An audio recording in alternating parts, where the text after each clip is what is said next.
এই হরতাল অবরোধের ভিতরে যখন বাংলাদেশে চতুর্দিকে আগুন জ্বলতেছে, দেখেন না আপনারা, আজকেও কয়েকটি বাসে আগুন লেগে দিয়েছে, ট্রাকে আগুন জ্বলতেছে, পথে ঘাটে এদেশের জনগণ আর প্রশাসনের মাধ্যমে সংঘর্ষ চলছে। গুলিবিদ্ধ হয়ে অনেক মানুষ মারাও গেছে। গার্মেন্টস শ্রমিকেরা আন্দোলন করতেছে, তাদের মধ্যেও দুই একজন মারা গেছে। দেশে একটা অস্থিরতা, অশান্তি কাজ করছে, কথা বলে ঠিক কিনা? এই যে শত বাধাকে পিছনে ফেলে এই যে কষ্ট করে প্রতিপক্ষের ভাইরা, যেখানে আমার ড্রাইভার বলতেছে হুজুর আমার বউ বাচ্চা আছে, আপনি মরে গেলে কান্দার কেউ নাই, কিন্তু আমি মরে গেলে কান্দার মানুষের অভাব নাই।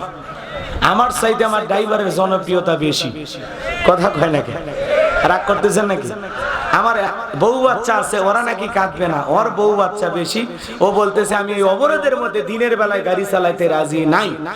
ও যখন আসতে রাজি হলো না, মেম্বার সাহেব বলতেছে হুজুর প্রয়োজনে আমরা গাড়ি দিয়ে নিয়ে আসবো, আপনি কি আসতে রাজি আছেন? বলা হ্যাঁ, যেহেতু দাওয়াত নিয়েছি, ওয়াদা দিয়েছি, ওয়াদা তো রাখতে হবে, যত কষ্টই হোক আমি যাব। তখন আমার সাথে আমার সাদিক ভাই আর আমরা দুইজন আল্লাহর উপরে তাওয়াক্কুল করে রাতের বেলায় রওনা দিয়ে সহি সালামতে আসছি। এখন 4টার পরে এখান থেকে যে রওনা দিয়া আমরা শেরপুরে যাব, কতটুকু ভালোভাবে যাইতে পারবো আল্লাহ ভালো জানে। কারণ গতকালকে কিশোরগঞ্জের উপরে ঝড় বয়ে যায় নাই, দুইজন মানুষগুলো বিদ্ধ হয়ে মারা গেছে। সেই কারণে আজকে হরতালও চলতেছে, পাশাপাশি অবরোধ, ডবল অ্যাকশন, কথা কয়। অবরোধ তো আছে, আবার হরতাল দেখছে কিশোরগঞ্জে। এই জন্য এই অবস্থার মধ্যে আসলে চলাফেরা করা অনেক কঠিন, জানমালের নিরাপত্তা দিতে প্রশাসনের ভাইরা হিমশিম খাচ্ছে। এই জন্য এ সময় মানে ঘরে থাকাই ভালো।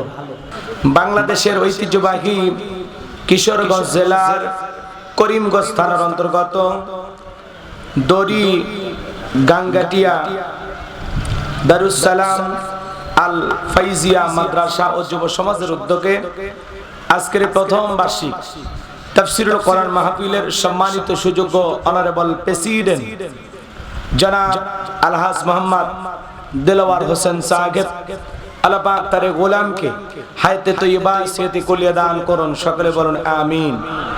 আজকের এই প্রোগ্রামের প্রধান মেহমান বিশিষ্ট রাজনীতিবিদ, আপনাদের প্রিয় মানুষ, সম্মানিত চেয়ারম্যান জনাব মোহাম্মদ আবু সাইম রাসেল ভুইয়া, আল্লাহ পাক তার গোলামকে হায়াতে তৈয়বা সিহতে কুলিয়া দান করুন, জনগণের খেদমতের জন্য আদর্শবান নেতা হিসেবে কবুল করুন, সকলে বলুন আমিন।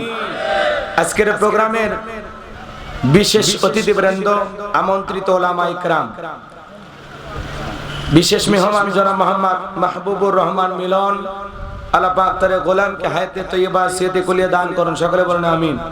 আজকের প্রোগ্রামে আলোচক বৃন্দ যারা কথা বলেছেন, সকাল থেকে পর্যন্ত সকল ওলামা ইকরামদের জবান আল্লাহ দ্বীনের জন্য কবুল করুন, কোরআনের খেদমতের জন্য কবুল করুন, সকলে বলুন আমিন। আমার পূর্বে কথা বলেছেন হযরত মাওলানা মাহবুবুর রহমান নোমানী সাহেব দামাত বারাকাতুহু আলিয়া, আল্লাহ পাক তার গোলামের কণ্ঠ দ্বীনের জন্য, ইসলামের জন্য, কোরআনের খেদমতের জন্য কবুল করুন, সকলে বলুন আমিন। আমাকে দাওয়াত নিয়ে আসছেন সম্মানিত জনাব ফারুক মেম্বার, আল্লাহ পাক তার গোলামকে হায়াতে তৈয়বা সিহতে কুলিয়া দান করুন, সকলে বলুন আমিন। মঞ্চে উপস্থিত সম্মানিত ওলামা ইকরাম, সামনে বসা পিতৃ সমতুল্য মুরব্বী বাবাজিরা, কলিজার টুকরা প্রাণপ্রিয় যুবক ভাইরা, ছোট ছোট সোনামানিকেরা, পর্দার আড়ালের সম্মানিত অবলা সরলা আবেদা সালেহা মা বোনেরা, প্রশাসনের সম্মানিত পুলিশের ভাইরা, ডিবির ভাইরা, জাতির বিবেক প্রিয় সাংবাদিক বন্ধুগণ, বিভিন্ন রাজনৈতিক দলের সম্মানিত নেতা কর্মী ভাইরা, সবাইকে আরেকটি বার সালাম দিচ্ছি। আশা করছি সকলে সালামের জবাব জোরে সোরে দেবেন। আসসালামু আলাইকুম ওয়া রাহমাতুল্লাহি ওয়া বারাকাতুহু। আমরা শুকরিয়া আদায় করতেছি সেই মহান মালিকের দরবারে, যে আল্লাহ পাক সুবহানাহু ওয়া তাআলা অত্যন্ত দয়া করে, করুণা করে, মায়া করে, মহব্বত করে, ভালোবেসে, পছন্দ করে, দ্বীনের শত ব্যস্ততাকে পিছনে ফেলে কোরআনুল কারীমের মহব্বতে আজকের এই জান্নাতের বাগানে আসার বসার সুযোগ করে দিলেন। সেই মহান রবের দরবারে সিজদাবনত চিত্তে কালিমাতু শুকুর আদায় করে পড়ছি আলহামদুলিল্লাহ। হয় নাই কৃপণতা অলসতা দূর করে মুসলমান হিসাবে সিংহের মতো, বাঘের মতো গর্জন করে আল্লাহর দেয়া জবান দ্বারা দুইটা ঠোঁট নাড়ায় চিৎকার মেরে বলুন আলহামদুলিল্লাহ।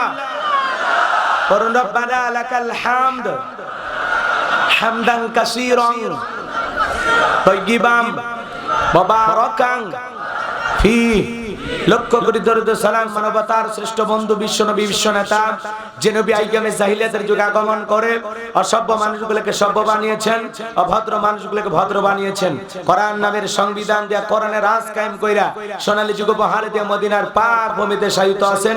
সে রাসূলের প্রতি কলিজা ভরা মহব্বত নিয়ে পড়ছি দরুদ ও সালাম। সকলেই পড়ুন সাল্লাল্লাহু আলাইহি ওয়াসাল্লাম।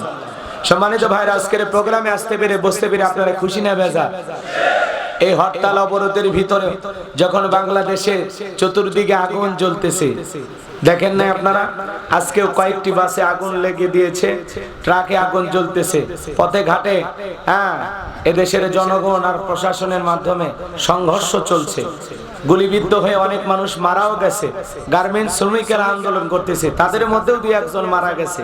দেশে একটা অস্থিরতা অশান্তি কাজ করছে, কথা বলেন ঠিক কিনা? এই যে শত বাধাকে পিছনে ফেলে এই যে কষ্ট করে প্রতিপক্ষের ভাইয়েরা, যেখানে আমার ড্রাইভার বলতেছে হুজুর আমার বউ বাচ্চা আছে, আপনি মরে গেলে কান্দার কেউ নাই, কিন্তু আমি মরে গেলে কান্দার মানুষের অভাব নাই। আমার চাইতে আমার ড্রাইভারের জনপ্রিয়তা বেশি, কথা কয় নাকি? রাগ করতেছেন নাকি? আমার বউ বাচ্চা আছে, ওরা নাকি কাঁদবে না, ওর বউ বাচ্চা বেশি। ও বলতেছে আমি এই অবরোধের মধ্যে দিনের বেলায় গাড়ি চালাইতে রাজি নাই। ও যখন আসতে রাজি হলো না, মেম্বার সাহেব বলতেছে হুজুর প্রয়োজনে আমরা গাড়ি দিয়ে নিয়ে আসবো, আপনি কি আসতে রাজি আছেন? বলে হ্যাঁ, যেহেতু দাওয়াত নিয়েছি, ওয়াদা দিয়েছি, ওয়াদা তো রাখতে হবে, যত কষ্টই হোক আমি যাব। তখন আমার সাথে আমার সাদিক ভাই আর আমরা দুইজন আল্লাহর উপরে তাওয়াক্কুল করিয়া রাতের বেলায় রওনা দিয়ে সহি সালামতে আসছি। এখন 4টার পরে এখান থেকে যে রওনা দিয়া আমরা শেরপুরে যাব, কতটুকু ভালোভাবে যাইতে পারবো আল্লাহ ভালো জানে। কারণ গতকালকে কিশোরগঞ্জের উপরে ঝড় বয়ে যায় নাই, দুইজন মানুষগুলো বিদ্ধ হয়ে মারা গেছে। সেই কারণে আজকে হরতালও চলতেছে, পাশাপাশি অবরোধ, ডবল অ্যাকশন, কথা কয় না? অবরোধ তো আছে, আবার হরতাল দেখছে কিশোরগঞ্জে। এই জন্য এই অবস্থার মধ্যে আসলে চলাফেরা করা অনেক কঠিন, জানমালের নিরাপত্তা দিতে প্রশাসনের ভাইরা হিমশিম খাচ্ছে। এই জন্য এ সময় মানে ঘরে থাকাই ভালো, কথা কয় নাকি? রাগ করতেছেন? আমি আপনারা আবার ভাইবেন না হুজুর মনে রাজনীতি করতে আসছেন, না আসলে ওইরকম কিছু না। আমরা এই দেশের কল্যাণ কামনা করি, দেশে অস্থিরতা বিরাজ করুক, নাশকতা হোক, কথাকে বোঝেন না? এগুলো আমরা সহিংসতা নৈরাজ্য এগুলো চাই না। আমরা দেশে একটা সুন্দর শান্তি এবং মানুষের জানমালের নিরাপত্তা থাকবে এরকম একটা সুখী সমৃদ্ধ বাংলাদেশ কামনা করি, কথা বলেন ঠিক কিনা? অনেক কষ্টের ভিতরে অনেক কষ্টের পথ পাড়ি দিয়ে আর যে ভাঙ্গা সাঙ্গা রাস্তা, নদী এলাকা রাস্তা এরকম হওয়াটাই স্বাভাবিক, কথাকে বোঝেন না? এগুলোকে বলা হয় ডেলিভারি রোড, কথাকে বুঝছেন? কোন নারী যদি প্রসবের ব্যথা ওঠে, হাসপাতালে নেওয়ার দরকার নাই, খালি একটা অটো ভ্যানে তুইলে বলবেন ব্রেক ধরবি না, রাস্তার মধ্যে ডেলিভারি হয়ে যাবে, সেজারের টাকা পুরোটাই বেঁচে যাবে, কথা কোন ঠিক কিনা? তবে এই এলাকার ভাইরা বলতেছে হুজুর টেনশন নাই, এরপরে যদি আপনি এলাকা আসেন, এসে দেখবেন পাকা রাস্তা হবে ইনশাআল্লাহ। চেয়ারম্যান সাহেবও বলতেছে রাস্তার বরাদ্দ হয়ে গেছে। আমিও চাই আপনারা যেভাবে কষ্ট নিয়ে চলাচল করেন, আল্লাহ যেন আপনাদের দিকে মুখ তুলে তাকায় এবং এলাকার নেতাদের মাধ্যমে একটা সুন্দর রাস্তার ব্যবস্থা করে দেন। আল্লাহ কবুল করেন, জোরে বলেন আমিন। তো ভূমিকা লম্বা কথা নয়, আজকের মাহফিলে আসতে পেরে বসতে পেরে আপনারা খুশি না বেজার? কারা কারা বেজার দুহাত তুলে দেখান। দেখেন অনেকে ঝোঁকে তালে তুলেছে, সব জায়গায় তালে তাল মিলালে বিপদ আছে না নাই? যে কোনো কাজ বুঝে শুনে করা লাগবে। যাই কয় আই রে, তার সাথে যাই রে, বোঝা সোজা নাই রে, লাঠি পিটা খাই রে, মার খাওয়ার পরে হুঁসা, হ্যাঁ এ কাম করছিলাম। এজন্য যাত্রার পিছনে স্লোগান দিয়ে লাফালাফি করা যাবে? যে কোনো কাজ বুঝে শুনে করতে হবে। আল্লাহ আমাদের বোঝার তৌফিক দান করুক, জোরে বলেন আমিন। তো যাই ভুলে ভাইরা তুলেছেন, আজকের প্রোগ্রামে আসতে পেরে বসতে পেরে কারা কারা খুশি, মুখে নিয়ে হাসি, আওয়াজ দে বেশি, আল্লাহ নামের এমন একটি স্লোগান দেবেন, এলাকায় যদি কোনো বাতিল শক্তি থাকে ওদের কলিজায় যেন কম্পন সৃষ্টি হয়, এমন আওয়াজ দিতে রাজি আছেন যারা? বীর মুসলমানের মতো দুটি হাত টান টান করে তুলে দেখান তো তারা। লিল্লাহি তাকবীর, লিল্লাহি তাকবীর, আল কোরআনের আলো, আল হাদিসের আলো, দুনিয়ার মুসলিম, সারা বিশ্বের মুসলিম, আমার নেতা তোমার নেতা, আমার নেতা তোমার নেতা, লিল্লাহি তাকবীর, আল কোরআনের আলো, আল হাদিসের আলো, দুর্নীতির আলো। হাত নামান। অনেকে ঝোঁকে তালে বলেই ফেলেছেন দুর্নীতির আলো ঘরে ঘরে জ্বালো। বাংলাদেশে দুর্নীতি দমন কমিশন আছে না নাই? এরপরে দুর্নীতি কমেছে নাকি ডিজিটাল কায়দায় বেড়েই চলেছে? দিন যত গড়াচ্ছে দুর্নীতির পাল্লা তত ভারী হচ্ছে। কথা বলে ঠিক কি না? আমরা চাই আমাদের প্রিয় মাতৃ বাংলাদেশ দুর্নীতি মুক্ত, আল্লাহ কবুল করুন, চিল্লা বলেন আমিন। আমরা চাই আমাদের বাংলাদেশ মাদক মুক্ত, আল্লাহ কবুল করুন, চিল্লা বলেন আমিন। আমরা চাই আমাদের বাংলাদেশ যৌতুক মুক্ত, আল্লাহ কবুল করুন, চিল্লা বলেন আমিন। আমরা চাই আমাদের বাংলাদেশ নাস্তিক মুক্ত, আল্লাহ কবুল করুন, চিল্লা বলেন আমিন। সম্মানিত ভাইরা আমার, ভূমিকায় লম্বা কথা নয়, এইবার ডাইরেক্ট আলোচনা, কোনো কথা নাই এদিক সেদিক, কোরআন সুন্নাহর কথা বলার জন্য আসছি, নাকি বলেন? রাগ করতেছেন আপনারা? তো আমি ভূমিকা দেব না, যেহেতু জহর পরে ওঠার কথা, এইদিকে 2:30 পার হয়ে গেছে। কথা বোঝেন নাই? প্রায় 40 মিনিট সময় অপচয় হয়ে গেছে। আর কথা বলার এদিক সেদিক যাওয়ার কোনো সুযোগ নেই। আমি ডাইরেক্ট আল্লাহর কোরআন থেকে আলোচনা করব। কোরআন থেকে আলোচনা করলে কোনো সমস্যা? কথা বলেন, কোনো ভেজাল আছে? রাগ করবেন? এই কোরআনের মধ্যে কোনো ভুল আছে? থাকবে কি করে? কিতাবটি নাজিল করেছেন কে? আল্লাহ পাক বলেন যালিকাল কিতাবুল লা রাইবা ফি, এটি এমন একটি কিতাব যেই কিতাবের মধ্যে কোনো সন্দেহ নাই, কোনো সংশয় নাই, কোনো মিথ্যা নাই, কোনো ধোঁকা নাই। There is no doubt. বলুন আল্লাহু আকবার। হুদাল লিল মুত্তাকিন, মুত্তাকি বান্দাদের জন্য গাইডলাইন হিসাবে, পথ প্রদর্শক হিসাবে আসমান থেকে এই শ্রেষ্ঠ কিতাবটি নাজিল করেছেন কে? আল্লাহ। সে কোরআনের আলোচনা হবে। আজকে আমি কথা বলবো পবিত্র কোরআনুল কারীমের 23 নাম্বার সূরা, সূরা নাম্বার 23। বাতিলের হবে সাইজ। কথা কয়? আমি করব ওয়াজ, আপনারা দেবেন আওয়াজ, জবাব দিবেন ঠিক ঠিক, আলোচনা হবে কমপ্লিট। শ্রোতাদের স্পিরিটে বারে বক্তার হিট, আলোচনা হবে জায়গা মতো ফিট। একটু আওয়াজ দিয়ে সহযোগিতা করা লাগবে, পারবেন তো ইনশাআল্লাহ? আমরা সবাই পুরুষ মানুষ, নাকি বলেন? আমাদের আওয়াজ যদি জোরে হয়, মা বোনেরা শুনলে কি গুনাহ হবে? পর্দার খেলাপ হবে? তাহলে একটু আওয়াজ দেবেন পুরুষের মতো। ভয় পাচ্ছেন নাকি? আমি গাইবান্ধা থেকে এসে যদি ভয় না পাই, আর আপনার বাড়ি তো এলাকায়, কিসের ভয়? দুনিয়ার কাউকে গোনার টাইম আছে? অন্তরে ভয় থাকতে হবে কার? তো কথা বলবো পবিত্র কোরআনুল কারীমের 23 নাম্বার সূরা। সূরাটির নাম সূরাল মুমিনুন। বলেন কি নাম? সূরাল মুমিনুন। বলেন কি নাম? সূরাল মুমিনুন। কোরআনুল কারীমের 23 নাম্বার সূরা। মোট আয়াত আছে 118, রুকু আছে 6টি। বিশ্বনবীর মক্কার জিন্দেগিতে এই সূরাটি নাজিল হয়েছেন। বলুন সুবহানাল্লাহ। আল্লাহ রাব্বুল আলামিন তার আদরের মুমিন বান্দাদের জন্য সূরাল মুমিনুন নাজিল করেছেন, বিশ্বাসী বান্দাদের জন্য। আবার যারা অবিশ্বাসী কাফের, তাদের জন্য আল্লাহ পাক একটি সূরা নাজিল করেছেন। সূরার নাম কি? কুল ইয়া আইয়ুহাল কাফিরুন। যারা কাফের অবিশ্বাসী, তাদের জন্য আল্লাহ পাক সূরা কাফিরুন নাজিল করেছেন। বিশ্বাসী বান্দাদের জন্য সূরাল মুমিনুন নাজিল করেছেন। কিন্তু যারা দুদুল্যমান, দুই নৌকায় পা দিয়া চলে, মুখে বলে একটা, অন্তরে আর একটা, গাছের গোড়া কেটে মাথায় পানি ঢালে, বৃষ্টি যেই দিকে ছাতা ধরে সেই দিকে, ওদের নাম কি? আরো আসতে কন। মহিলারা শুনলে কিন্তু রাগ করবে, আপনারা আসতে বলবেন। মুনাফিক। মুনাফিক কথা কি বোঝেন নাই? হ্যাঁ, দুদুল্যমান, দুই নৌকায় পা দিয়ে চলে, মুখে বলে একটা, অন্তরে আর একটা, গাছের গোড়া কেটে মাথায় পানি ঢালে। আছে না নাই? চুপ করে থাক ধোঁকাবাজ, চোখে তোদের নাহি লাজ। চুপ করে থাক ধোঁকাবাজ, চোখে তোদের নাহি লাজ। গোড়া কেটে মাথায় ঢালো পানি, তোদের সিহিনি আর কতকাল করবি রে শয়তানি। মুনাফিকদের স্বভাব হলো গাছের গোড়া কেটে মাথায় পানি ঢালে। মুনাফিকদের চেনা বড় কঠিন। কথা কয় না কে? কথা কয় না?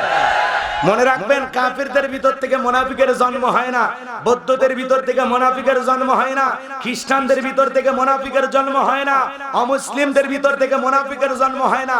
মুনাফিকের জন্ম হয় মুসলমানের ভিতর থেকে। এজন্য আল্লাহ পাক তাদের নামে একটি সূরা দিয়েছেন, সূরার নাম হলো মুনাফিকুন। কথা কয় না কে? মুনাফিক চেনা বড় কঠিন। হজ করার পরে আলহাজ মুনাফিক হতে পারে। কথা বলেন না কেন? রসুলের পিছনে নামাজ পড়ে লোকটা যদি মুনাফিক হয়, আপনার আমার পিছনে নামাজ পড়ে তার চাইতে বড়টা হবে। কথা বলেন ঠিক না?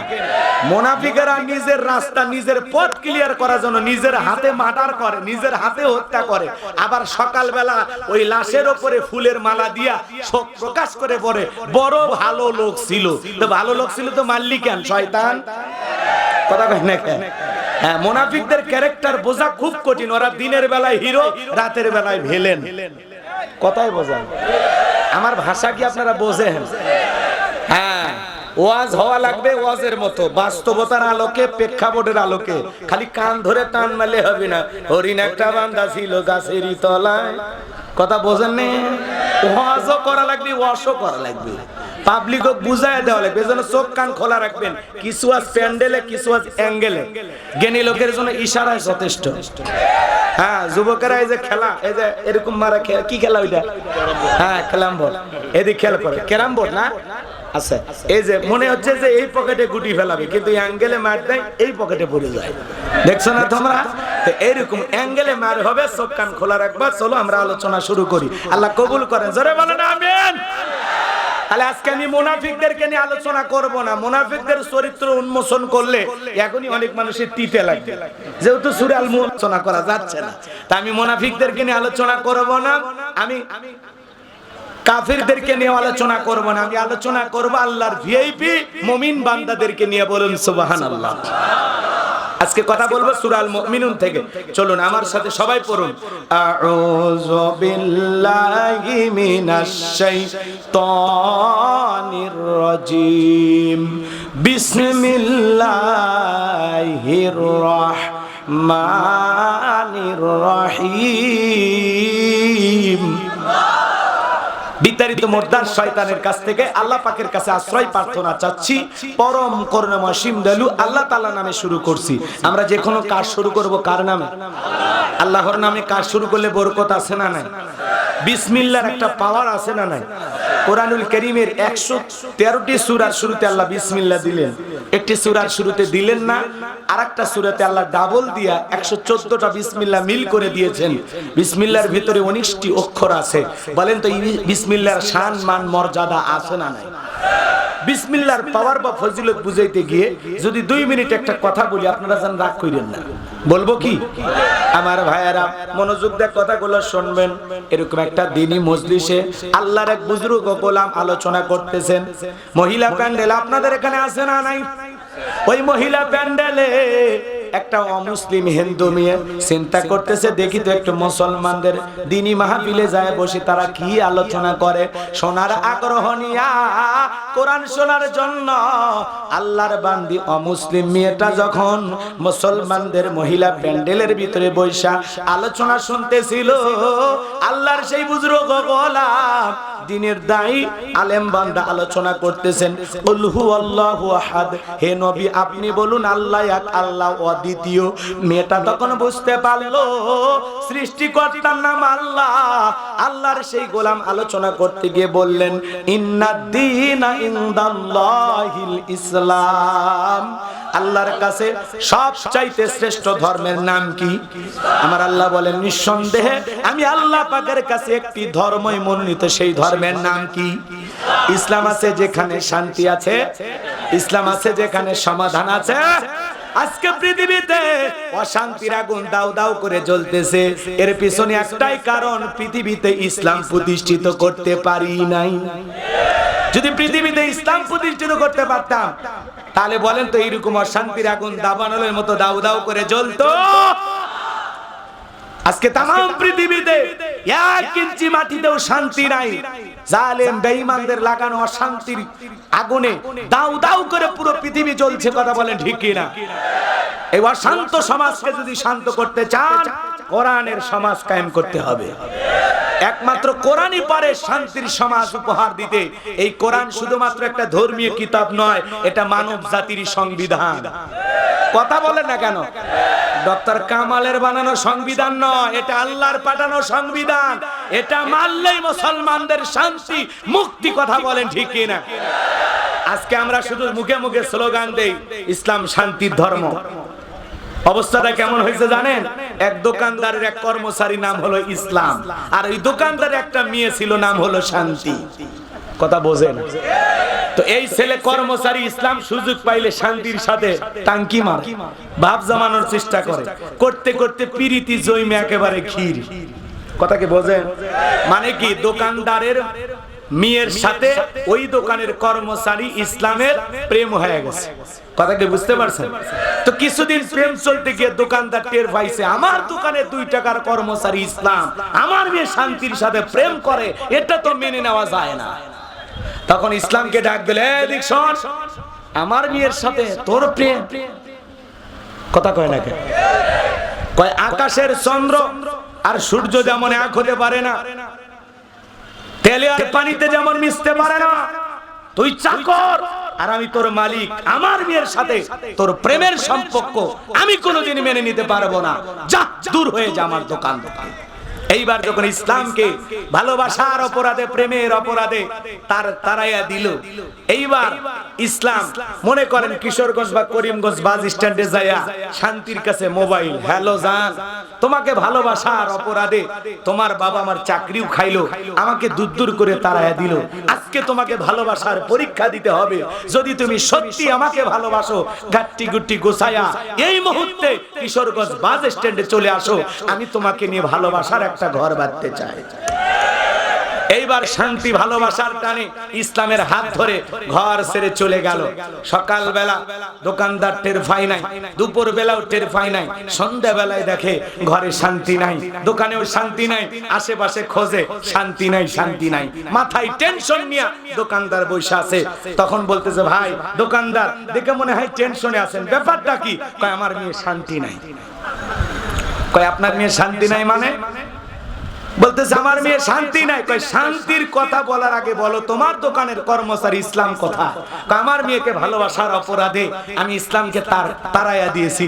তখন এইবার বলতেছে, ওরে দোকানদার বোকা, তোর ইমানে লাগছে ধোকা, তোর দোকানের কর্মচারী ইসলাম তোকে দিয়েছে ধোকা। কারণ তুমি কি এটা বোঝো না, যে জায়গায় ইসলাম থাকে না সে জায়গায় কোনোদিন শান্তি থাকতে পারে? কথা কয় না খে? যে জায়গায় ইসলাম থাকে না সে জায়গায় শান্তি থাকতে পারে না। আজকে আমরা মুখে মুখে বলি ইসলাম শান্তির ধর্ম, কিন্তু কোন জায়গায় ইসলামকে প্রতিষ্ঠিত করলে, কোন জায়গায় ইসলামের গাছটাকে রোপণ করলে পৃথিবীবাসী শান্তি পাবে, ওই জায়গা না নিয়ে যা ইসলাম শান্তির ধর্ম।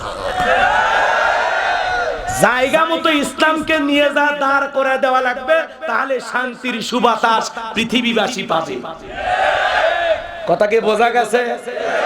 জায়গা মতো ইসলামকে প্রতিষ্ঠিত করা লাগবে। ধর্ষণ হওয়া, খুন হওয়া, টেন্ডারবাজি, চাঁদাবাজি, চুরি, দুর্নীতি এগুলো থাকবে, সমাজ হবে জান্নাতের টুকরো। সুবহানাল্লাহ বলেন। চলেন সামনের দিকে যাই। মন খারাপ করতেছেন? আচ্ছা চলুন সামনের দিকে যাই। কি বলছিলাম ভুলে গেছেন আপনারা? তাহলে এদিক খেয়াল করেন ভাইরা আমার। মেয়েটা বুঝতে পারলো শ্রেষ্ঠ ধর্ম ইসলাম, সৃষ্টিকর্তা নাম আল্লাহ, আর দেরি করলো না। হিন্দু মেয়েটা কালেমা পড়ে মুসলমান হয়ে গেল। এইবার বাড়িতে গিয়ে জবান দিয়ে জিকির করে, বিসমিল্লাহ পাঠ করে, কালেমা তৈয়বা পাঠ করে, আল্লাহর জিকির করে, ফিসফিস করে আওয়াজ দিয়ে জিকির করতেছে।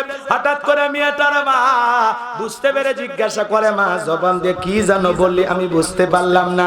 মেয়েটা ডেকে বলে, মা মুসলমান হয় যারা মিথ্যা কথা বলতে পারে না তারা বলেন আল্লাহু আকবার, ওয়াকুলু কাউলান সাদীদা। সঠিক কথা বলো, সত্য কথা বলো। ইমানদাররা কোনোদিন মিথ্যাবাদী হতে পারে? ইমানদাররা হবে সত্যবাদী। মেয়েটা দেখে বলে, মা কয়েকদিন আগে মুসলমানদের একটা কোরআনের মাহফিলে গিয়ে, তাফসীর মাহফিলে গিয়ে, ওয়াজ মাহফিলে গিয়ে বুঝতে পেরেছি সৃষ্টিকর্তার নাম আল্লাহ, শ্রেষ্ঠ ধর্মের নাম ইসলাম। তখন আমি বুঝতে পেরেছি মা মানতে হবে ইসলাম ধর্ম। এই কথা বুঝাই আমি কালেমা পড়ে মুসলমান হয়েছি। এই কথা শোনার পর বাজান গো আমার, একটু মনোযোগ দিয়ে কথাগুলো শুনবেন। মেয়েটার মা ডেকে বলে, তুমি আমাদের আশা ভরসা স্বপ্ন, তোমাকে নিয়ে আমাদের অনেক বাসনা, এসব এসব কি শুনছি মা, তুমি কেন মুসলমান হয়েছো? এখনো সময় আছে, ইসলাম ধর্ম ত্যাগ করে বাপ দাদার ধর্মে ফিরে আসো। মেয়েটা ডেকে বলে, মা আমার পক্ষে ইসলাম ধর্ম ছাড়া সম্ভব নয়। যত কথাই বলো, ইসলাম মানতে গিয়ে যে শান্তি পেয়েছি, আমার পক্ষে ইসলাম ধর্ম ছাড়া সম্ভব নয়। রাতের বেলা যখন স্বামী চলে আসছে, ডেকে বলে, স্বামী গো সর্বনাশ হয়ে গেছে, আমাদের একমাত্র মেয়ে কালেমা পড়ে মুসলমান হয়ে গেছে, তাই নাকি? বলে হ্যাঁ। মেয়েকে ডাক দিয়ে জিজ্ঞাসা করে, মা এসব কি শুনছি, তুমি নাকি মুসলমান হয়েছো? এখন সময় আছে মা, বাপ দাদার ধর্মে ফিরে আসো, ইসলাম ধর্ম তুমি ত্যাগ করো। তুমি আমাদের আশার স্বপ্ন ভরসা, জায়গা জমি ধন সম্পদ সত্য তোমার জন্য ইনকাম করেছি মা, কেন তুমি মুসলমান হয়ে বংশের মুখে চুনকালি মা খাইতে চাও? মেয়েটা ডেকে বলে, বাবা যত কথাই বলো, আমার পক্ষে ইসলাম ধর্ম ছাড়া সম্ভব নয়। এই বাবা রাগান্বিত হয়ে মেয়ের গালের মধ্যে একটা জোরে করে থাপ্পড় লাগায়া দিল। মেয়েটা কাঁদতে কাঁদতে ডেকে বলে, বাবা যত খুশি আঘাত করো, মারতে মারতে যদি মেরেও ফেলে দাও, জীবন দিতে রাজি, ইসলাম ছাড়তে রাজি নাই। এইবার ভাইয়েরা আমার, বাবা টেনশনে পড়ে গেল। পরের দিন বাদশার দরবারে চলে গেছে। ওই বাদশা তার সিলমোহর মারা আংটিটা এই ব্যক্তির হাতে দিয়েছে। ওই দেশের নিয়ম হলো, বাদশার সিলমোহর মারা আংটি যার হাতে থাকবে, ওই আংটি থাকার কারণে যদি কেউ আংটি হারিয়ে ফেলে, বাদশার সিলমোহর মারা আংটি হারানোর অপরাধে বাদশা তাকে ফাঁসি দিয়া মারে, ফাঁসির দড়িতে ঝোলায়। এইবার এই ব্যক্তির হাতে যখন আংটি দেওয়া হয়েছে, ডেকে বলে, বাদশা আমি ব্যস্ত মানুষ, কোনো কারণে যদি আপনার আংটি হেফাজত করতে গিয়ে আমি ব্যর্থ হই, হারিয়ে ফেলে দেই, আপনি তো আমাকে ফাঁসি দিয়ে মারবেন, আপনার আংটি হেফাজতের দায়িত্ব আমি পালন করতে পারবো না। তবে হ্যাঁ, যেহেতু বাদশা মানুষ হয়ে আমার হাতে আংটিটা দিয়েছেন, আপনার হাতে ফেরত দিতে আমার কেমনটা যেন লাগে, এজন্য আপনি যদি অনুমতি দেন, আমার মেয়ের কাছে এই আংটি হেফাজতের দায়িত্ব আমি দেব। বাদশা তখন ডেকে বলে, আমার কোনো আপত্তি নাই, তবে অবশ্যই মেয়েটাকে দেশের আইন সম্পর্কে অবগত করবা। বাড়িতে যায় মেয়েটার হাতে বাদশার সিলমোহর মারা আংটিটা দিলেন, দিয়ে বলে, মা এটা বাদশার সিলমোহর মারা আংটি, খবরদার তুমি যেন হারিয়ে না ফেলো। বাদশার আংটি হারানোর অপরাধে বাদশা কিছু তোমাকে ফাঁসি দিয়ে মারবে, আমি বাবা হয়েও তোমাকে বাঁচাতে পারবো না। মেয়েটা বিসমিল্লাহির রহমানির রহিম বইলা জামার পকেটে আংটিটা রেখে দিয়েছে। রাতের বেলা মেয়ে যখন ঘুমের মধ্যে চলে গেছে, বাবা মেয়ের ঘরের ভিতরে প্রবেশ কইরা জামার পকেট থেকে আংটিটা চুরি কইরা, বাড়ির পাশে নদী ছিল, নদীর ভিতরে ছুঁড়ে মারছে। আর মনে মনে ভাবতেছে, মেয়ের আগামী কালকে যখন বাদশার সিলমোহর মারা আংটিটা চাইবো, যখন তুমি আংটি দিতে পারবা না, বাদশার আংটি হারানোর অপরাধে বাদশা তোমাকে ফাঁসি দিয়ে মারবে। তুমি মুসলমান হয়েছো এ কথা প্রকাশও পেল না, আমার উসুমাতা নিচেও হলো না, বংশের মুখে চুনকালি পড়লো না, তোমার কারণে সমাজের মানুষের চোখে আমাকে ছোট হতে হবে না। বাবা হয়ে আপন মেয়ের বিরুদ্ধে এই গভীর ষড়যন্ত্র করলেন, কারণ একটাই, মেয়েটা কালেমা পড়ে মুসলমান হয়েছে। কথা বলেন ঠিক কিনা? ইসলাম মানতে গেলে আপন বাবা সন্তানের বিরুদ্ধে ষড়যন্ত্র করে কিনা? মুসলিম জাতির পিতা ইব্রাহিম খলিলুল্লাহ যখন ডেকে বলে, আব্বা যেই প্রতিমাগুলোর পূজা করেন, এরা দেখে না, শোনে না, নিজেরা খাইতে পারে না, না পারে নিজেদের কল্যাণ করতে, না পারে আপনাদের কল্যাণ করতে, যারা আপনাদের উপকারেও আসে না, নিজেদের উপকারেও কাজে লাগে না, এমন প্রতিমার পূজা করে লাভ নাই, তাওহীদের দিকে ফিরে আসো, এক আল্লাহর ইবাদত করো। আজর ঠাকুর ডেকে বলে, তুমি আমার ছেলে হইয়া আমার দেবতার বিরুদ্ধে কথা বলো, তোমার মতো ছেলে আমার বাড়িতে আর জায়গা হবে না, যাও যাও, এখন থেকে এই বাড়ি থেকে দূর হয়ে চলে যাও। আপন পিতা আজর ঠাকুর ইব্রাহিম খলিলুল্লাহকে বাড়ি থেকে বের করে দিয়েছিলেন। কথা বলেন ঠিক কিনা? ইসলামের পথে, দ্বীনের পথে দাওয়াত দিতে গেলে আপন বাবা ও সন্তানের বিরুদ্ধে ষড়যন্ত্র করে, যদি বাবাটা বেঈমান হয়। কথা বলেন ঠিক কিনা? এই বাবা আংটিটা নদীর ভিতরে ছুঁড়ে মেরে মেয়ের বিরুদ্ধে এই গভীর ষড়যন্ত্র করলেন, মেয়েটাকে ফাঁসির দড়িতে ঝুলানোর জন্য। আপন পিতা হয়ে মেয়ের বিরুদ্ধে ষড়যন্ত্র করার পিছনে কারণ একটাই, মেয়েটা ইমানদার, বাবা হলো বেঈমান। পুরো ঘটনাটাকে আপনারা শুনবেন। কারা কারা একটু হাত তোলেন তো বাজার। লিল্লাহে তাকবীর, লিল্লাহে তাকবীর। আমার ভাইয়েরা, তাহলে কথা বলবো কোন সূরা থেকে? সূরাল মুমিনুন। আল্লাহ রাব্বুল আলামিন বলেন, কদ আফলাহাল মুমিনুন। একটু মনোযোগ দিয়ে শোনেন, যে কোনো আয়াত বা সূরা তাফসীর করতে হলে কোন প্রেক্ষাপটে কোন সময় আল্লাহর হাবিবের উপরে সেই সূরাটি বা আয়াতটি নাজিল হয়েছে সেই নাজিলের প্রেক্ষাপট জানার দরকার আছে না নাই? নাজিলের শানে নজুল আছে না নাই? যদি নাজিলের শানে নজুল আলোচনা করা হয় তাহলে তাফসীর বুঝতে সহজ হয়। বলেন সুবহানাল্লাহ, আরো জোরে বলেন সুবহানাল্লাহ। তাহলে নবীজির উপরে কখন আল্লাহ পাক সূরা আল মুমিনুন নাজিল করেছেন একটু সংক্ষিপ্ত করে বলবো, একটু মনোযোগ দিয়ে শোনেন বাজান। নবীজির প্রিয় সাহাবী হযরত ওমর ফারুক রাদিয়াল্লাহু তাআলা আনহু ডেকে বলেন, আমি মৌমাছির বনবন আমার শুনলাম, ডানে তাকায় মৌমাছি নাই, বামে তাকায় মৌমাছি নাই। বিশ্ব নবীর চেহারা মোবারকের দিকে তাকায় দেখি নবীজি ফিসফিস করে কি যেন তেলাওয়াত করতেছেন। হযরত ওমর ডেকে বলেন, আমার বোঝার বাকি রইল না, নবীজির উপরে কোরআনুল কারীম নাজিল হচ্ছে আর বিশ্ব নবী কোরআনুল কারীম রিসিভ করতেছেন। বলেন সুবহানাল্লাহ। মৌমাছির বনবন ভনবন আওয়াজ হলে কোরআনুল কারীম নাজিল হয়। দপ্তরি ছুটির ঘন্টা এবারে মানে টন টন আওয়াজ হলে কোরআনুল কারীম নাজিল হয়। নবীজি যখন ঘোড়ার উপরে থাকতেন ওই সময় যদি কোরআনুল কারীম নাজিল হইতো ওই হিরি ভারে ঘোড়ার পাগুলো বালুর ভিতরে ডেবে যেত। আল্লাহু আকবার। অনেক পদ্ধতিতে রাসূলের উপরে কোরআনুল কারীম নাজিল হয়, বলতে গেলে লম্বা হবে, লম্বা সময় আমার হাতে নাই। হযরত ওমর ফারুক দেখে বলেন, নবীজির উপরে কোরআনুল কারীম রিসিভ করা শেষ হয়ে গেল। দীর্ঘ 23টি বছরে নবীজির উপরে কোরআনুল কারীম নাজিল হয়েছে। জীবনের প্রথম আল্লাহর কোরআন রিসিভ করতে গিয়ে নবীজির শরীর মোবারকে জ্বর পর্যন্ত এসেছিল। সুবহানাল্লাহ বলবেন না? কাগজের তৈরি করা কোরআন ইমদাদিয়া লাইব্রেরি ছাপায়া 250 টাকা দিয়া আপনার আমার বাড়িতে পৌঁছায়া দিয়েছে। এই কোরআনের সম্মান কত, মর্যাদা কত, অনেক কপাল পরা মুসলমান আমরা আজও বুঝলাম না। কথা বলেন ঠিক কি না? বিশ্বনবীর প্রিয় সাহাবী হযরত ওমর ফারুক ডেকে বলেন, নবীজির কোরআনুল কারীম রিসিভ করা শেষ হয়ে গেল। বিশ্বনবী সাহাবায়ে কিরামদের দিকে মুখ ঘোরা ডেকে বলেন, ও আমার সাহাবীরা, এই মাত্র আসমান থেকে জিবরাইল এসে আমার উপরে সূরা আল মুমিনুনের 10টি আয়াতি কারিমা নাজিল করে জানাতে গেলেন, নবী গো, এই 10টি আয়াতের ভিতরে আল্লাহ পাক তার আদরের মুমিন বান্দাদের জন্য 7টা গুণাবলী নিয়ে আলোচনা করেছেন। কোন মুমিন যদি এই 7টা গুণে গুণান্বিত হতে পারে, এই 7টা বৈশিষ্ট্য 7টা কোয়ালিটি অর্জন করতে পারে, আমার আল্লাহ রাব্বুল আলামিন বলেন, উলাইকা হুমুল ওয়ারিসুন আল্লাযীনা ইয়ারিসুনাল ফিরদাউস হুম ফিহা খালিদুন। আমার আল্লাহ রাব্বুল আলামিন ডেকে বলেন, তারাই উত্তরাধিকারী হবে জান্নাতুল ফিরদাউসের, সেখানে তারা চিরকাল বসবাস করবে। আল্লাহ কোনদিন জান্নাত থেকে বের করে দেবেন না। বলুন সুবহানাল্লাহ। এ বাজান, বাবা মারা গেলে ওয়ারিশ সূত্রে বাবার সম্পত্তির ভাগ যেমন সন্তান পায়, বাবা মরলে ওয়ারিশ সূত্রে ছেলে বাবার কি পায়?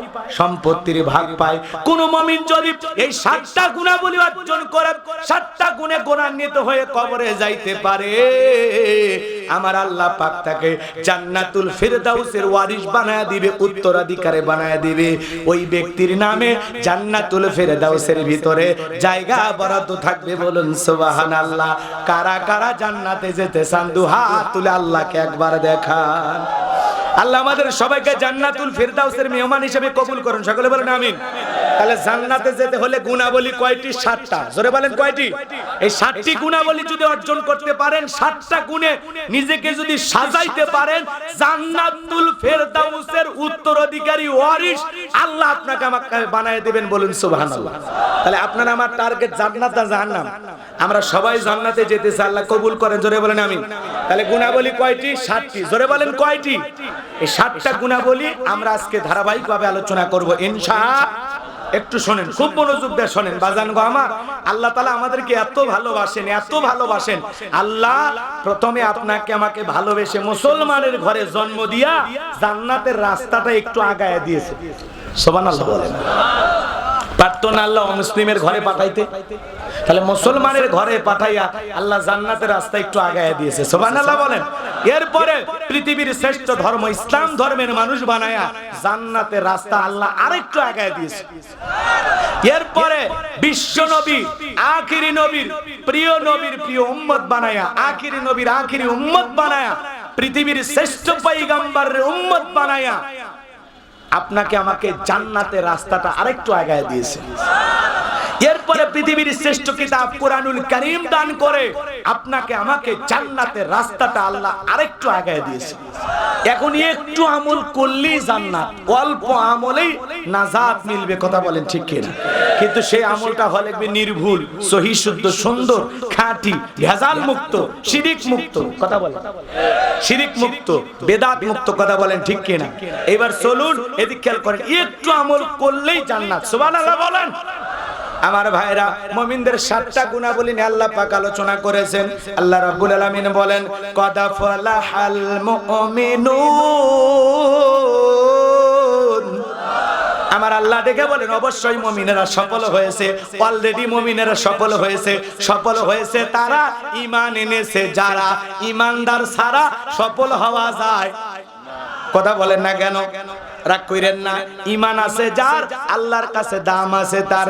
ঈমান নাই, তার 4 পয়সা দাম আল্লাহর কাছে নাম আছে, আছে তার 4 পয়সা দাম আল্লাহর কাছে নাই। আমরা মনে করি ক্ষমতা থাকলে সফল, টাকা থাকলে সফল। বলেন তো বাজান, পৃথিবীর বর্তমানে সবচাইতে ক্ষমতাধর ব্যক্তির নাম কি? জো বাইডেন, কথা কয় না? আমেরিকার প্রেসিডেন্ট জো বাইডেন, এ হলো পৃথিবীর বর্তমানে সবচাইতে বড় ক্ষমতাধর। আপনাদের এলাকায় একটা বাজার আছে, মাঝিরহাট বাজার নাকি মরিচখালী বাজার। এই বাজারে একটা কাঁচা মালের দোকানদার, তরি তরকারি বিক্রি করে, সবজি বিক্রেতা। আল্লাহর এই গোলামটা আজান দেওয়ার পরে যদি মসজিদে গিয়ে মাথা নত করে সিজদা দেয়, ওই পৃথিবীর বড় নেতা জো বাইডেনের চেয়ে এই কাঁচা মালের দোকানদার, সবজি বিক্রেতা, ইমানদারের দাম আল্লাহর কাছে কম না বেশি? পৃথিবী কাঁপানো আরো কত লিডার আছে, পুতিন, ক্যাটিং মারা মাল কিং জম আছে না নাই? এরা যত বড় নেতা হোক, এবার জানগো আমার, এরা পৃথিবী কাঁপানো লিডার হোক, তাতে কোনো সমস্যা নাই। আমার বাংলাদেশের মাঠে কাজ করে, কৃষি ক্ষেতে কাজ করে, রিক্সা চালক, ভ্যান চালক, লোকটা যদি ইমানদার হয়, আজান দেওয়ার পরে মসজিদে গিয়ে যদি মাথা নত করে, এই পৃথিবীর বড় বড় লিডারদের চাইতে আল্লাহর কাছে এই রিক্সা চালক, ভ্যান চালক, ইমানদারের দাম কম না বেশি? তার মানে ঈমান আছে যার, আল্লাহর কাছে দাম আছে তার। যার ঈমান নাই, তার দাম 4 পয়সা আল্লাহর কাছে নাই। বেঈমানেরা দুনিয়াতে সফল, আখিরাতে ওরা সফল হতে পারবে না। আর ঈমানদাররা দুনিয়াতেও সফল, আখিরাতেও সফল। আর ওদের ক্ষমতা মাতবাড়ি লাভালাভি যা আছে দুনিয়াতে যারা বেঈমান, ক্ষমতার দাপটে অন্ধ ছিল, এরা পরকালে এদেরকে ফেরেশতারা পিটাইয়ে জাহান্নামে নিয়ে যাবে। কথা বলে ঠিক কি না? তাহলে বেঈমানদের দাপট দুনিয়াতে চলবে, কবরের নিচে পরকালে চলবে। আর ঈমানদাররা দুনিয়াতেও সফল, আখিরাতেও সফল। এজন্য আল্লাহ বলেন কদ আফলাহাল মুমিনুন, অবশ্যই মুমিনেরা সফল হয়েছে। সফল হয়েছে তারা ঈমান এনেছে যারা, ঈমান আছে যার, আল্লাহর কাছে দাম আছে তার। এজন্য আপনার টাকা না থাক, ক্ষমতা না থাক, ভালো ব্যবসা না বোঝেন, আপনার ভিতরে ঈমান আছে, আল্লাহর কাছে আপনার দাম আছে। সুবহানাল্লাহ বলেন। এইজন্য আমরা ঈমানদার, এতে খুশি না বেজা? খুশি না বেজা? তাহলে ঈমান এনেছে যারা, সফল হয়েছে তারা। কথা বলেন ঠিক কিনা? আমি আপনাদেরকে বলবো, বলেন এদিক খেয়াল করেন, এদিক খেয়াল করেন। কদ আফলাহাল মুমিনুন, আল্লাহ বলেন অবশ্যই অবশ্যই মুমিনেরা সফল হয়েছে। সফল হয়েছে তারা ঈমান এনেছে যারা। তাহলে আমি বলবো সফল হয়েছে কারা? আপনারা বলবেন ঈমান এনেছে যারা। আমি বলবো আল্লাহর কাছে দামি বান্দা কারা? আপনার চেহারা কালো হোক, ফর্সা হোক, লম্বা হন, খাটো হন, সমস্যা নাই, আপনার ভিতরে ঈমান আছে, আল্লাহর কাছে আপনার দাম আছে। তা আল্লাহর কাছে যদি দামি হতে পারি, দুনিয়ার আর কার কাছে দামি হওয়ার দরকার আছে? জোরে বলেন, দামি হওয়ার দরকার আছে? তাহলে আমি বলবো আল্লাহর কাছে দামি বান্দা কারা? আপনারা বলবেন ঈমানদার বান্দা যারা। বলতে পারবেন তো ইনশাআল্লাহ? তাহলে বলেন সফল হয়েছে কারা? ঈমান এনেছে যারা। সফল হয়েছে কারা? আল্লাহর কাছে দামি বান্দা কারা? ঈমানদার বান্দা যারা। আল্লাহর কাছে দামি বান্দা কারা? তাহলে কদ আফলাহাল মুমিনুন, অবশ্যই মুমিনেরা সফল হয়েছে। সফল হয়েছে তারা ঈমান এনেছে যারা। আপনাদের কাছে একটা প্রশ্ন করি, একজন মানুষ যদি জোহরের নামাজের পূর্বে অমুসলিম কালেমা পড়ে মুসলমান হয়, এর উপরে এখন জোহরের নামাজ পড়া কি? চমৎকার চালাক শ্রোতা। কেউ যদি আসরের নামাজের পূর্বে ঈমান গ্রহণ করে, ওই ব্যক্তির উপরে আসরের নামাজ পড়া কি? মাশাআল্লাহ। তাহলে এদিক খেয়াল করেন, আল্লাহ পাক তার আদরের মুমিন বান্দাদের যখন 7টা গুণাবলী নিয়ে আলোচনা করলেন, ঈমান আনার পরে, ঈমান গ্রহণ করার পরে মুমিন জীবনের সবচেয়ে দামি ইবাদতের নাম হলো সালাত। সুবহানাল্লাহ বলে। আল্লাহ পাক যখন মুমিনদের 7টা গুণাবলী নিয়ে আলোচনা করলেন তখন সালাত দিয়ে শুরু করলেন। হে যুবক, নিরাশ হওয়ার কারণ নাই, তোমাদের জন্য স্পেশাল কিছু আলোচনা রিজার্ভে আছে, খালি একটু অপেক্ষা করো, আস্তে আস্তে বলা হবে ইনশাআল্লাহ। হ্যাঁ, যুবকদের জন্য 4 নাম্বার গুণাবলীতে স্পেশাল আলোচনা আছে, একটু আমারে শুরু করতে দেন। রাগ করতেছে? পর্দানিশী মা বোন যারা বসে আছেন তারা একেবারে নিরাশ হবেন না, মনে করেন না যে আপনাদের কথা ভুলে গেছি। আপনাদের জন্য যদি ওয়াজ না করা হয় তাহলে তো মাহফিল পরিপূর্ণতা পাবেই না। ওদের জন্য কিছু বরাদ্দ আছে না নাই? হ্যাঁ, মা বোনদের জন্য আলোচনা করাই লাগবে, কথা কয় না কেন? মা বোনেরা বারবার দেশের সরকার, ওদের জন্য আলোচনা হওয়া দরকার। কথা আলোচনা শুরু করি। আমার ভাইয়েরা, মুমিন বান্দার 7টা গুণাবলী। 1 নাম্বার, আল্লাযীনা হুম ফি সালাতিহিম খাশিউন। আল্লাহ রাব্বুল আলামিন বলেন, যারা নিজেদের সালাত বিনয়ের সহিত, নম্রতার সহিত, খুশু ভাব নিয়ে আল্লাহর ভয় আদায় করে। বলেন তো বাজান, আপনি আমি যখন সালাতে দাঁড়াবো অন্তরে ভয় থাকতে হবে কার? আরো জোরে বলেন কার? ইয়া আইয়ুহাল্লাযীনা আমানুত্তাকুল্লাহ, হে ঈমানদারগণ আমি আল্লাহকে ভয় করো, হাক্কা তুকাতিহি, ভয় করার মতো ভয় করো। আপনি আমি যখন মসজিদে নামাজের ভিতরে দাঁড়িয়ে যাব, বাজানো আমার মসজিদের ভিতরে যখন প্রবেশ করব, অন্তরের ভিতরে সুচিন্তা, দুচিন্তা, বিবির কথা, সন্তানের কথা, ব্যবসা বাণিজ্যের কথা, দুনিয়াবি সব চিন্তা ভাবনা, দুনিয়াবি যত কথা, যত ভাবনা সব মসজিদের বাইরে রাইখা টেনশন মুক্ত হৃদয় নিয়া আল্লাহ রাব্বুল আলামিনকে সিজদা দেওয়ার জন্য মসজিদে প্রবেশ করতে হবে। কথা বলেন ঠিক কি না? একটু মনোযোগ দিয়ে শুনেন কিভাবে সালাত আদায় করবেন, নামাজটা কিভাবে আদায় করা দরকার। আপনার আমার নবী কিভাবে সালাত আদায় করতেন। আম্মা জান আয়েশা ডেকে বলেন, নবীজি এত লম্বা সময় নামাজে দাঁড়িয়ে থাকতেন, মাঝে মাঝে নবীজির পা মোবারক ফুলে যাইতো। আম্মা জান আয়েশা আরো ডেকে বলেন, আমার নবীজি এত লম্বা সময় রুকু করতেন, সিজদা করতেন, মাঝে মাঝে মনে হয় নবীজি আর কোনোদিন সিজদা থেকে মাথা উঠাবেন না। আম্মা জান আয়েশা ডেকে বলেন, একদিন দেখি বিছানা ভিজে গেছে, আমি মনে করলাম পানি পরে ভিজে গেছে, কিন্তু না না, তাকায়া দেখি দয়ার নবী সিজদা দিয়া এত কান্না করেছেন, এত কান্না করেছেন, কাঁদতে কাঁদতে বিছানাটা পর্যন্ত ভিজে গেছে। আমি অপেক্ষায় বসে থাকলাম, নবী যে যখন সিজদা থেকে মাথা উঠাইলেন, আমি ডেকে বললাম, নবী গো কি হয়েছে আপনার, কেন আপনি কাঁদেন, কি হয়েছে আপনার? বিশ্ব নবী ডেকে বলে, আয়েশা আমি তো আমার জন্য কাঁদি না, আমি কাঁদি আমার গুনাহগার উম্মতের গুনাহ মাফের জন্য। আমি আল্লাহর কাছে কেঁদে কেঁদে বলি, আল্লাহ আমার গুনাহগার উম্মতের গুনাহগুলো maaf করে দাও, আমার গুনাহগার উম্মতের গুনাহ maaf করে দাও, ওই কঠিন জাহান্নামের আগুন থেকে আমার গুনাহগার উম্মতকে তুমি মুক্তি দাও। যেই নবীর জীবনে কোনো গুনাহ নাই, সেই নবী আপনার আমার গুনাহ মাফের আশায় সিজদা দিয়ে যদি আল্লাহর কাছে কান্না করে, নিজেদের গুনাহ মাফের আশায় আপনার আমার কান্না করার দরকার আছে না? না।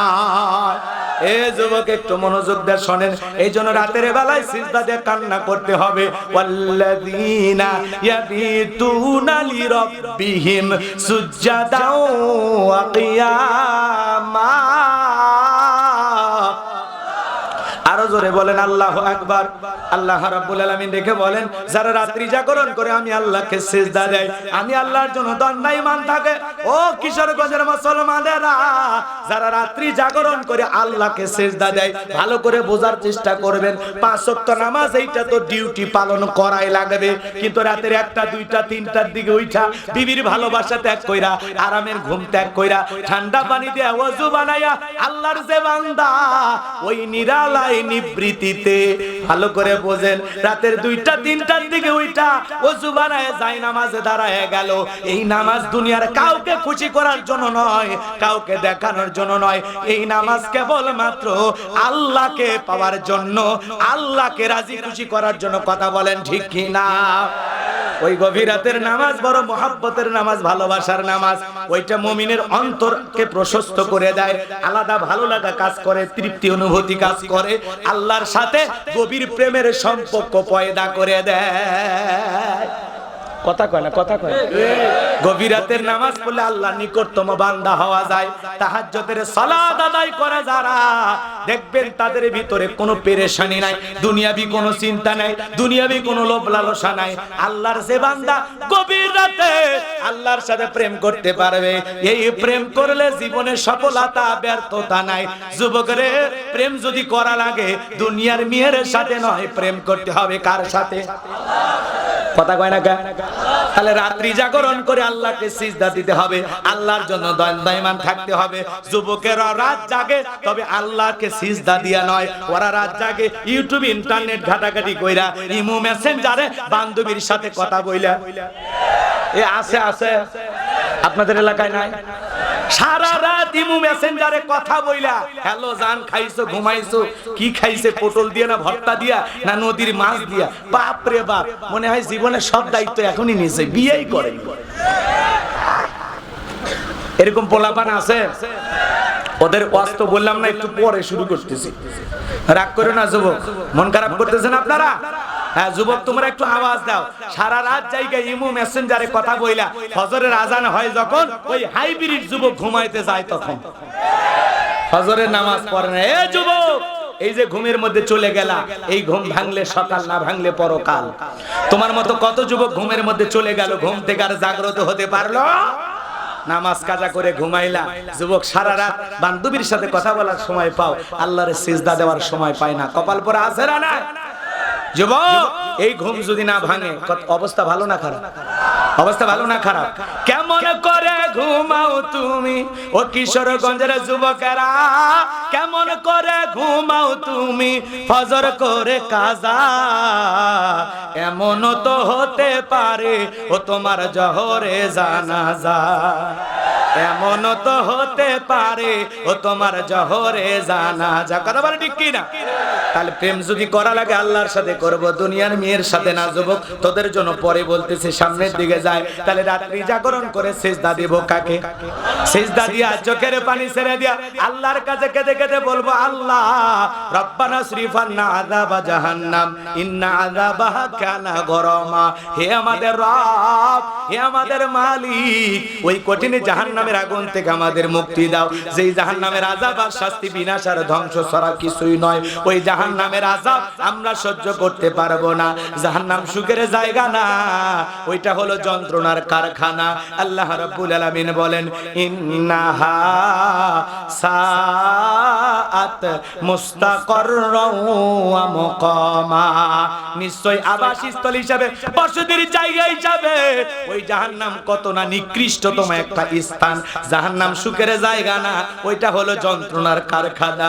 আল্লাহ রাব্বুল আলামিন বলেন, ইন্না জাহান্নামা কানাত মিরসাদা লিত্তাগিনা মাআবা লাবিসিনা ফিহা আহকাবা লা ইয়াযুকুনা ফিহা বারদান ওয়ালা শারাবা ইল্লা হামিমান ওয়া গাসসাকা।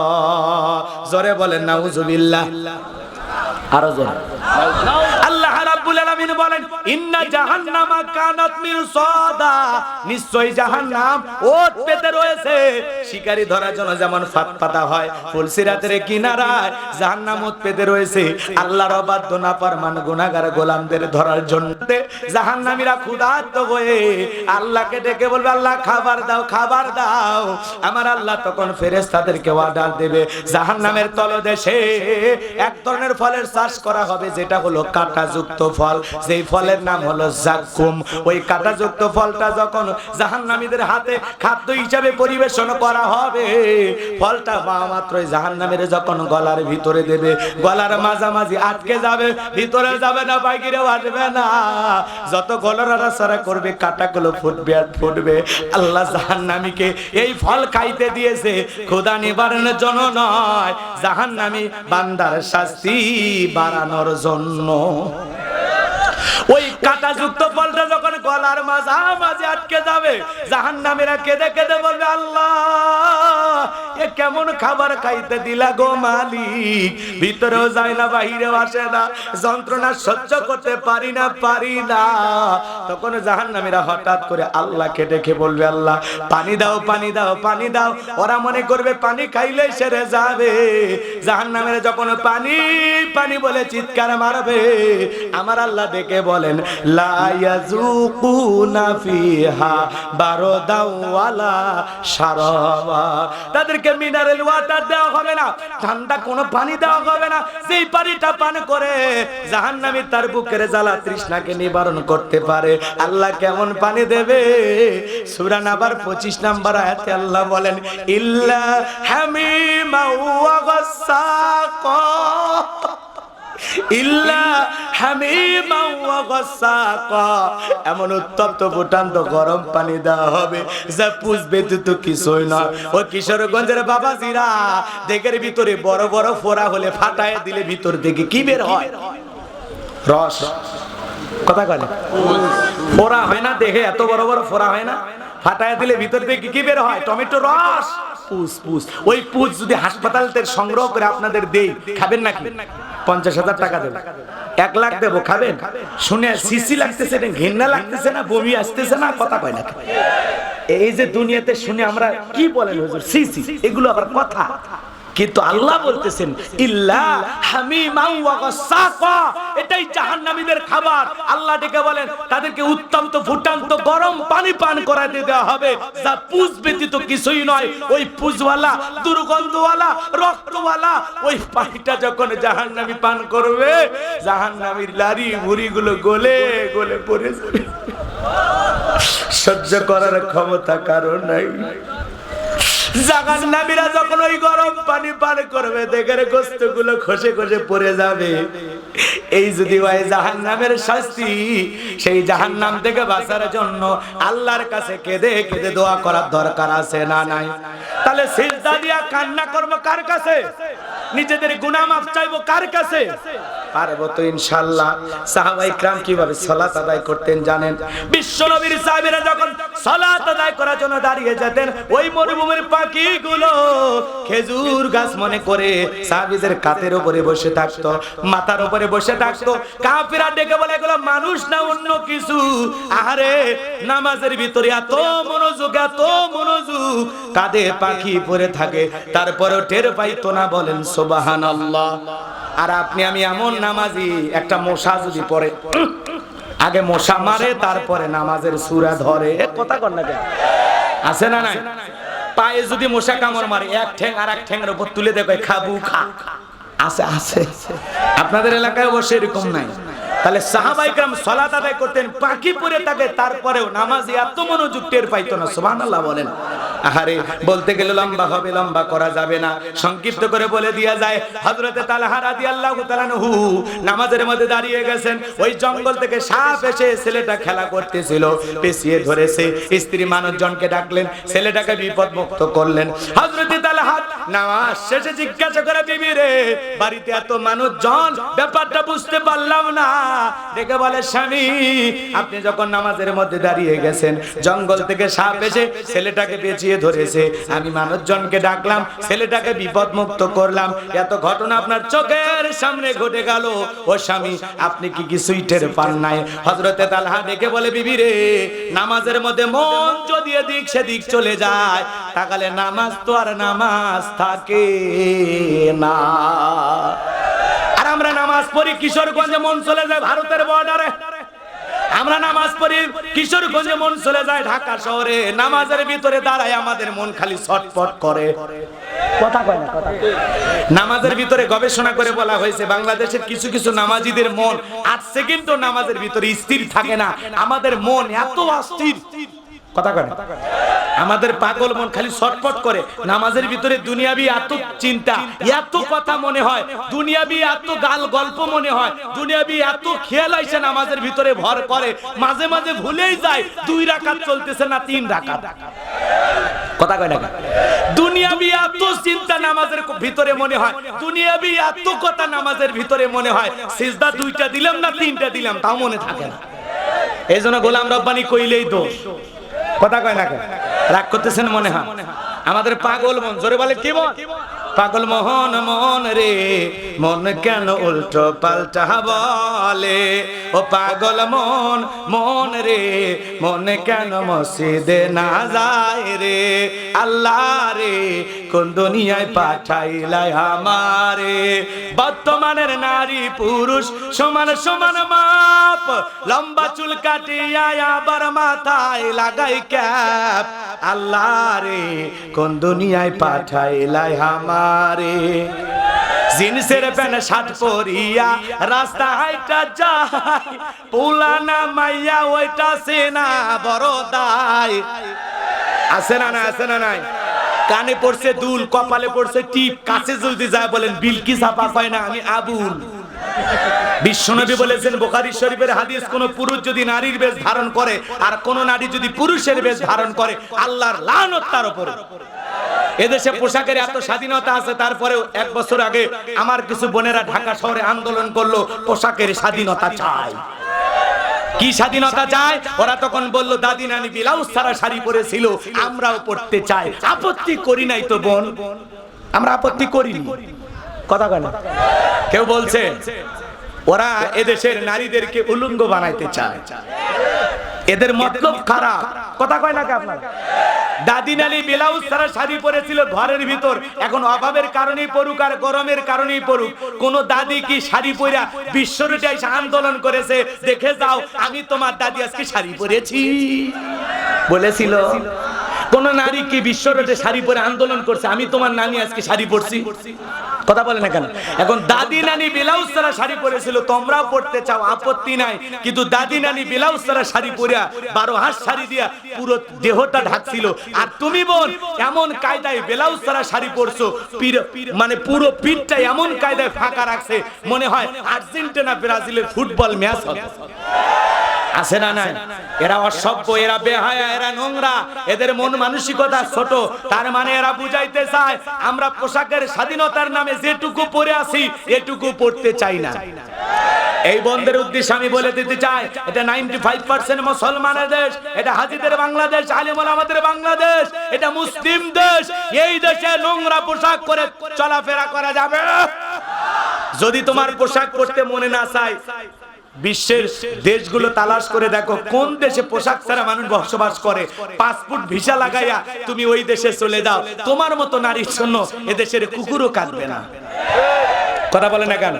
কারণ কোন সম্ভ্রান্ত ভদ্র ফ্যামিলির মেয়ে বোরকা ছাড়া বাহিরে যেতে পারে? পর্দা আল্লাহর দেয়া কি নফল বিধান না ফরজ? আরো জোরে বলেন। পর্দাতে নারীর সম্মান মর্যাদা কমে না বাড়ে? অকরনা ফি বুয়ুতিকুন্না ওয়ালা তাবাররাজনা তাবাররুজাল জাহিলিয়াতিল উলা, নারীরা তোমরা ঘরের ভিতর অবস্থান করো, খবরদার জাহিলিয়াতের যুগের মেয়েদের মতো নোংরা অশ্লীল পোশাক পরে নিজের দেহকে প্রদর্শন করো না। নারীরা পর্দার ভিতরে থাকলে আল্লাহর রহমত নাজিল হবে, পর্দা নারীর সিকিউরিটি দেবে, নিরাপত্তা দেবে, পর্দা নারীর সম্মান মর্যাদা বাড়ায়। হেজাব পর্দা নারীর অহংকার, কথা কয় না, কথা কয় না? একটা নারী যদি ঢিলা ঢালা বোরকা পইরা হাত মোজা পইরা রাস্তা দিয়ে হাইটা যায় মনের অজান্তে শ্রদ্ধার সম্মানে,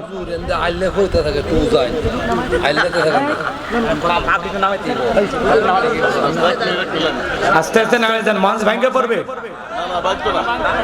আপনারা লোকজন কমে যান, কমে যান ভাই, মঞ্চ থেকে একটু নামে। কার মধ্যে কি বান্ধা হতে, আপনারা আস্তে আস্তে নামে যান ভাই, ভাঙ্গে তো ওটাই তো একটু নিচের দিকে যাইতে। হ্যাঁ হ্যাঁ, একটু কমে যান, কমে যান, আল্লাহ কবুল করেন, জোরে বলেন আমিন। এ ভাই খারাপ কিছু বলতেছি নাকি? প্রেক্ষাপট দরকার আছে না নাই? আপনার স্ত্রীকে পর্দা করানোর দায়িত্ব আপনার, আপনার মেয়েকে পর্দা করানোর দায়িত্ব আপনার, কথা বলে ঠিক কিনা? নারীরা পর্দায় থাকবে, আর একটু পুরুষ হন, পুরুষ হন। বউ যদি বেপর্দায় যেতে চায় ডাকবে, কবেন এ তোরে দেখার জন্য আমি আছি। বাইরে গেলে বোরকা পরে যায়, একটু ফোঁস ফাঁস করবেন, একটু ভাব নেবেন, লাঠি নিয়ে মিশে এদিক ওদিক দৌড় মারবেন। আজকে খালি বোরকা ছাড়া বাইরে হয়ে দেখ কি যে হবে। পারবেন না? পারবেন না? পারবো তো ইনশাল্লাহ।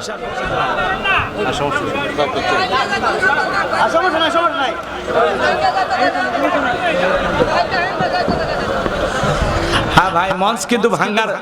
এদিক খেয়াল করেন বাবাজিরা, এই যে ওটা বসা করবেন না, এই যে পরিবেশ নষ্ট করিয়েন না।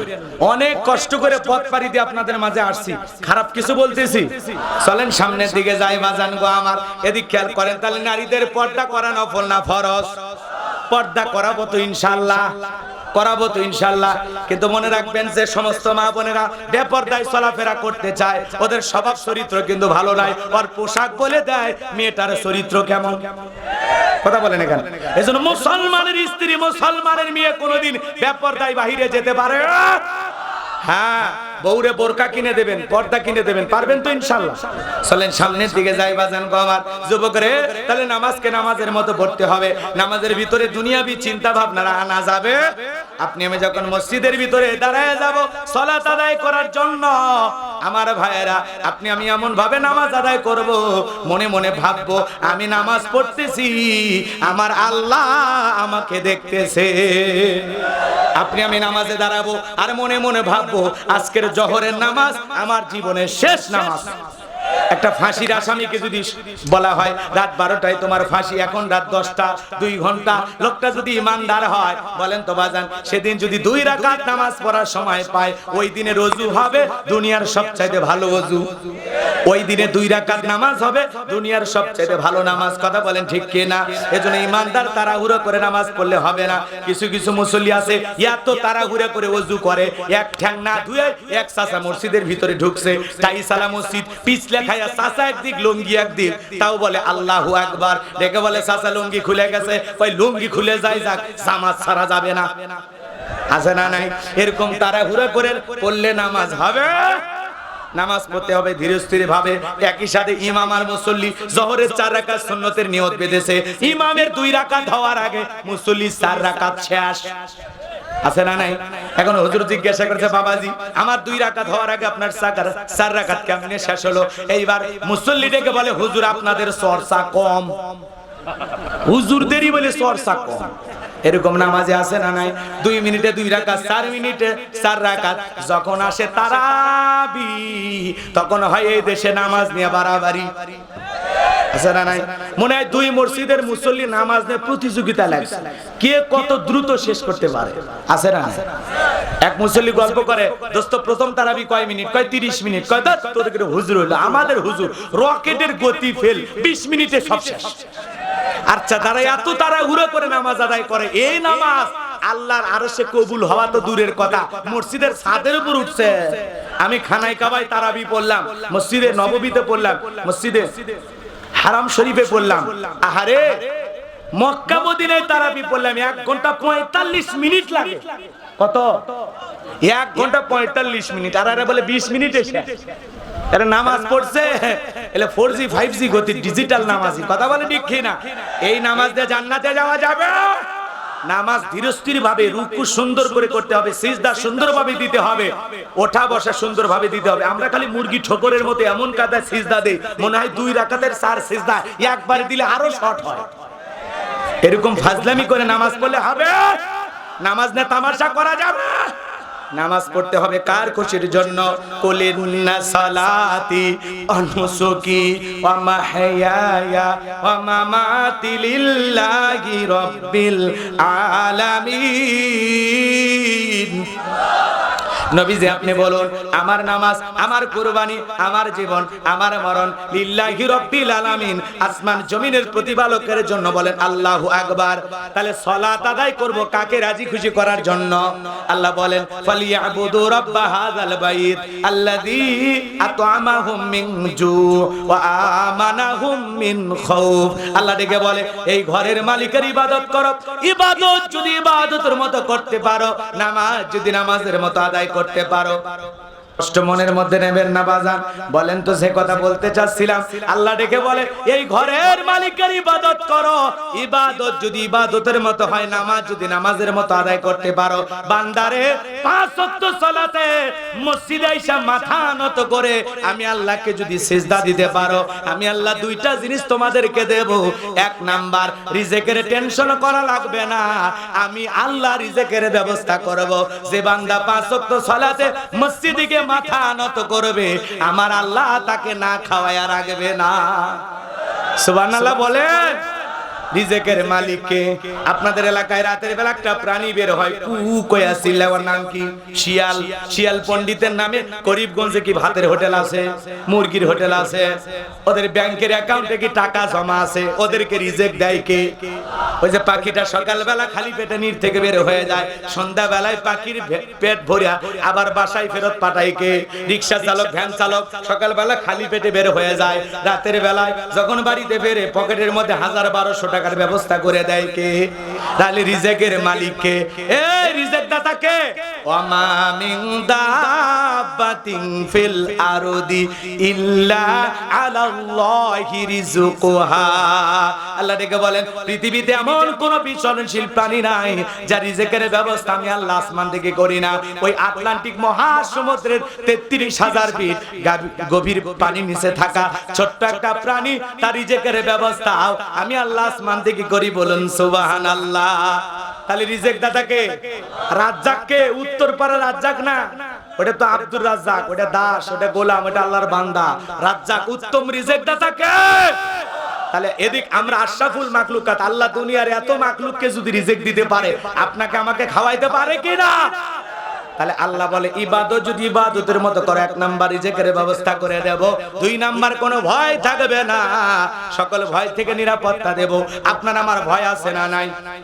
ওই যে মরিচের ঝালের হাট নাকি মরিচখালী বাজার, আপনি বিকাশের দোকানদার, মনে মনে ভাবতেছেন আল্লাহ দড়িগাঙ্গাটিয়া আমার বাড়ি, 2 লাখ টাকা নিয়ে আমি বাড়ি পর্যন্ত রাতে 2টার দিকে রওনা করেছি, টাকা নিয়ে বাড়ি পর্যন্ত পৌঁছাইতে পারবো নাকি ছিনতাইকারীর কবলে পড়ে টাকা যান 2টাই হারাবো? আপনার আমার ভয় আছে না নাই? কথা বলেন। মেয়েটা কলেজে গেল, একা একা ফিরবে নাকি জামাই সাথী নিয়ে ফিরবে? ভয় আছে না নাই? মেয়েটা স্কুলে গেল, ভালোভাবে বাড়িতে ফিরবে নাকি কারো ধর্ষণের শিকার হবে? মা বাবার এই ভয় আছে না নাই? তার মানে জানমালের নিরাপত্তাহীনতায় আমরা ভুগতেছি। আল্লাহ ডেকে বলে যখন সবাই 5 ওয়াক্ত সালাতে মসজিদ দিকে মাথা নত করবা, আমি আল্লাহ সকল ভয় থেকে তোমাদেরকে নিরাপত্তা দেব। সুবহানাল্লাহ বলেন। তাহলে 5 ওয়াক্ত সালাতে মসজিদ দিকে মাথা নত করব কার কাছে? আল্লাহকে রাজি খুশি করার জন্য 5 ওয়াক্ত সালাত মসজিদ দিকে কারা কারা আদায় করবেন? হাত তুলে দেখান। 5 ওয়াক্ত সালাত মসজিদে আদায় করা তৌফিক দান করুন। জোরে বলুন আমিন। আরো জোরে বলুন আমিন। এইবার মুমিন বান্দার 2 নাম্বার গুনাহবলী, ওয়াল্লাযীনা হুম আনিল লাগওয়ি মুরিদুন। 2 নাম্বার গুনাহবলী, অনার্থক কথাবার্তা বলা যাবে না।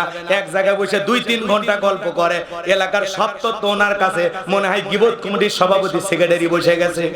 এ আছে না নাই? আছে না? জবান বন্ধ থাকলে পটর পটর ছটর ছটর খালি চলতেই থাকে। আপনি মুখ দিয়ে এত কথা বলেন, আপনি কি ভুলে গেছেন এই জবানের হিসাব নেবেন কে? মায়াল ফিজু মিন কাউলিন ইল্লা লাদাইহি রাকিবুন আতীদ। বান্দা এমন কোন কথা বলে না যে কথা রেকর্ড করার জন্য আমার ফেরেশতারা নাই। আপনার জীবনের প্রত্যেকটা কথার জবাব দিতে হবে কার কাছে? এজন্য জবান দিয়ে যা খুশি তাই বলা যাবে না। চুপ থাকাও নাজাতের লক্ষণ। চুপ থাকলেও আপনি গুনাহ থেকে বাঁচবেন, পারবো তো ইনশাআল্লাহ। ভালো করে বোঝেন বাজান গো আমার, মুমিন বান্দা জবান দিয়ে সে কথা বলবে যে কথা বললে সব হয়। প্রয়োজন যতটুকু কথা বলবো ততটুকু, প্রয়োজনের অতিরিক্ত কথা বলা থেকে বিরত থাকবো, পারবো তো ইনশাআল্লাহ। এরপরে মুমিন বান্দার 2 নাম্বার গুনাহবলী, অনার্থক কাজ করা যাবে না। মুমিনের টাকা হলে মুমিন সিনেমা হল বানাবে না, যাত্রা গানের আয়োজন দেবে না, গানের কনসার্ট দেবে না, মদের বার দেবে না, 7 স্টার 5 স্টার হোটেল খুলবে না। মুমিনকে আল্লাহ যদি টাকা দেয়, মুমিন মসজিদ বানাবে, মাদ্রাসা বানাবে, কবরস্থান বানাবে, ঈদগাহ মাঠ বানাবে, ভালো ভালো কাজে মুমিনের অর্থ মুমিন খরচ করবে। মুমিন অনার্থক জিনিস শ্রবণ করবে না। এই কান দিয়ে গান শোনা যাবে না। যুবক, এই কান আল্লাহ গান শোনার জন্য দেয় নাই। কিছু কিছু যুবক কানের ভিতর ইয়ারফোন লাগায় গান শুনে, রূপবান নাচে কমর দোলায়া, আল্লাহর ফেরেশতারা কবরে পিটাবে ঝোলায়া ঝোলায়া। কথা বলেন। সিরাজগঞ্জের এক যুবক কানের ভিতর ইয়ারফোন লাগাইয়া রেল লাইন দিয়ে হাঁটে যায়, ট্রেন এসে ধাক্কা মেরে 3 টুকরা করে ধুয়ে গেছে। মরার পরেও কানের ভিতর ইয়ারফোন লাগানো ছিল। এখন যা কবরে যা, ফেরেশতারা তোর জায়গা মতো বাদ্যযন্ত্র বাজায়া দেবে। এ কথা কয় না, কথা কয় না। রাগ করতেছেন আপনারা? হ্যাঁ যুবক, এই কান আল্লাহ গান শোনার জন্য দেয় নাই। হক্কারি ওলামা ইকরামদের বয়ান শুনতে হবে, ইসলামী সঙ্গীত শুনতে হবে, কোরআন তিলাওয়াত শুনতে হবে, ভালো ভালো কথা কান দিয়ে শ্রবণ করা যাবে। অশ্লীল গান বাজনা, অশ্লীল কথা শ্রবণ করা যাবে। আর বেশি বেশি গান শুনবা, ওই বুড়ো বয়সে স্পিকার কাজ করবে না। যখন ডাকবে দাদা, কয় তোর দাদি বাড়িত নাই, কথা কয় না কেন, তখন আর কানে শুনবি না। এই জন্য যুবক ইয়ারফোন দিয়ে গান বাজনা শ্রবণ করা যাবে। রাগ করতেছেন মনে হয়, তাহলে মুমিন বান্দার 2 নাম্বার গুণাবলী, মুমিন বান্দা জবান দিয়ে সে কথা বলবে যে কথা বললে সব হয়। মুমিন বান্দা সেই কাজ চালু করবে যে কাজ চালু করলে সব হয়। মুমিন বান্দা সেইটাই শ্রবণ করবে যেইটা শুনলে সব হয়। এক কথায় সব আছে যেখানে আমরা আছি, গুনাহ আছে যেখানে আমরা নাই। তাহলে ভালো ভালো কাজ করব কার ভয়ে? গুনাহ থেকে বেঁচে থাকবো কার ভয়ে? এইবার মুমিন বান্দার 3 নাম্বার গুণাবলী, ওয়াল্লাযীনা হুম লিযাকাতি ফাইলুন। যুবক এই যে 3 পরে 4 এসে গেছে। 3 নাম্বার গুণাবলী, ওয়াল্লাযীনা হুম লিযাকাতি ফাইলুন। আল্লাহ যদি মুমিন বান্দাকে নিসাব পরিমাণে ধন সম্পদের মালিক বানায় দেয়, আল্লাহ যদি ধনী বানায় দেয়, মুমিন বান্দা সক্রিয়ভাবে হিসাব করে করে বছরে একবার কয় লাখ টাকায় কয় হাজার টাকা যাকাত আসে, কয় কোটি টাকার কয় লাখ টাকা যাকাত আসে, মুমিন বান্দা হিসাব করে করে বছরে একবার যাকাত দেবে কার ভয়ে? যাকাত দেওয়া নফল না ফরজ? যাকাত আল্লাহ কেন দিলেন? যাকাত আসছে দারিদ্রতা বিমোচন করার জন্য, যাকাত আসছে অভাব মুক্ত সমাজ রাষ্ট্র দেশ গড়ার জন্য, যাকাত আসছে রাস্তার ওই পারে 10 তালা এই পারে গাছতলা এর ব্যবধান দূর করার জন্য, যাকাত আসছে সমাজের মানুষের নিরাপদ নিশ্চিত বেঁচে থাকার গ্যারান্টি দেওয়ার জন্য। আমরা বলি না, এদেশের প্রধান যারা আছে তারা বলে না আমরা দারিদ্র মুক্ত বাংলাদেশ গড়তে চাই। এটা যদি আপনাদের মনের কথা হয়, দারিদ্র মুক্ত বাংলাদেশ করতে হলে যাকাত ভিত্তিক অর্থনীতি চালু করতে হবে। যাকাত ভিত্তিক অর্থনীতি চালু আমাদের দেশে আছে নাকি সুদ ভিত্তিক? সুদ ভিত্তিক অর্থনীতি হালাল না হারাম? কুকুরের বাচ্চা ভাই অনেকগুলো 10টা 12টা বেঁচে থাকে, যদি থাকতো এই গ্রামে চলতে পারতেন। গাবি বাছুর দেয় কয়টা? একটা। লক্ষ লক্ষ গাবি প্রতিদিন বাংলাদেশে জবাই হয়, কুরবানির সময় লক্ষ লক্ষ জবাই হয়। এরপরেও যদি এই গ্রামে তালাশ করা হয়, গরু বেশি পাওয়া যাবে না কুত্তে? কুকুর চেনেন না? মিস্টার ডগ চেনেন না আপনারা? এই গ্রামে কি কুকুর বেশি পাওয়া যাবে না গাবি? তার মানে হালালের সংখ্যা কম হোক, বরকত বেশি। কথা কয় না? কিয়ামত পর্যন্ত গরু খাই আমরা শেষ করতে পারবো না। কথা বলে ঠিক কি না? এটার দ্বারাই মুসলমানদেরকে বুঝে নিতে হবে যাকাত ভিত্তিক অর্থনীতি যতই বলুক মাথা পিছু এত আয়, যতই আপনাকে বলুক না কেন, কোনো লাভ নাই। এই অর্থনীতি ধ্বংস হতে সময় লাগবে না। কথা কয় না? কারণ এটা হারাম। সুদ ভিত্তিক অর্থনীতি কি হারাম। এখানে কোনো বরকত নাই, কোনো কল্যাণ নাই। মরিচিকা যেরকম চিক চিক চিক চিক করে, কাছে গেলে কি সোনার মতো মনে হয়? তো এইরকম সুদের টাকা খালি চিকমিক কি করবে, কিছুদিন পর ধ্বংস হইতে টাইম লাগবে না। কথা বলে ঠিক? কারণ সুদের বৃদ্ধিকে ধ্বংস করে দেবেন কে? সেই গ্যারান্টি দিয়েছেন কে? আল্লাহ বলে আমি সুদের বৃদ্ধিকে ধ্বংস করি আর দান সদকা যাকাতের বৃদ্ধিকে বহুগুণে বাড়ায় দেই। বলেন সুবহানাল্লাহ। এদিকে কে খেয়াল করেন, স্বাধীনতার 50 বছর কেটে গেল, যারা যাকাত দিচ্ছে দিয়ে যাচ্ছে, যারা নিচ্ছে নিয়ে যাচ্ছে, মানুষের ভাগ্যের কোনো পরিবর্তন হচ্ছে না।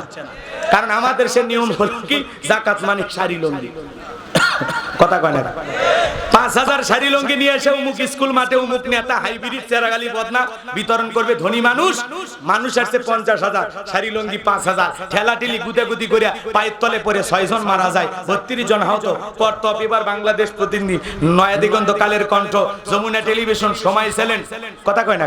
সব চ্যানেলে নিউজ প্রচার হয়ে গেল অমুক ধনী বেচারা যাকাতের শাড়ি লুঙ্গি বিতরণ করতে গিয়ে 6 জন মারছে। যাই যাকাতের শাড়ি লুঙ্গি বিতরণ করতে গিয়া পায়ের তলে ফেলে মানুষ মারছে। আপনার কি মনে হয় এই ব্যক্তি যাকাত দিয়ে জান্নাতে যাবে? কোন দরজা দিয়ে? ও তো মানুষ হত্যাকারী, গুনাহ নিয়ে জাহান্নামে যেতে হবে। যাকাত দেওয়ার পদ্ধতি এইটা না।